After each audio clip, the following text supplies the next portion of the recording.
اور جب حبیب ابن مظاہر مقابلے کے لیے آئے تو مقابلے پہ آنے کے بعد اپنی عمر کے باوجود اتنی بزرگی تھی، اتنی طویل عمر تھی کہ بھووں کو پیچھے کر کے پٹکے سے باندھا ہوا تھا اور کمر کو سیدھا کرنے کے لیے کمر میں پٹکا باندھا تھا۔ اس کے باوجود اتنی جانفشانی سے لڑائی کی ہے کہ 86 یزیدیوں کو واصل جان نہیں کیا۔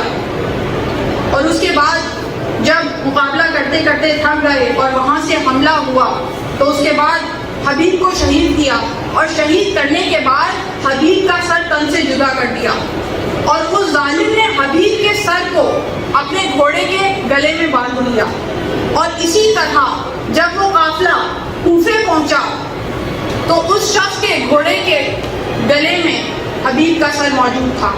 حبیب کا نوخیز بیٹا کہ جو ابھی جوانی کی حدود میں داخل ہی ہو رہا تھا، اس نے ایک مرتبہ اپنے بابا کے سر کو پہچانا کہ ظالم نے کس طرح بابا کا سر گھوڑے کے گلے میں ڈالا ہوا ہے۔ ایک مرتبہ اس ظالم کے پیچھے پیچھے لگ گیا، پیچھے پیچھے ہو گیا، اور جیسے ہی موقع ملا حملہ کر کے اپنے بابا کے سر کو چھڑایا، اپنے بابا کے سر کو چھڑایا۔ مگر وہ تنہا تھا، یہاں پورا لشکر وہاں سے بھی حملہ ہوا، اور بابا کے سر کو چھڑانے والے کے اوپر ایسا حملہ ہوا کہ وہ بھی شہید ہو گیا۔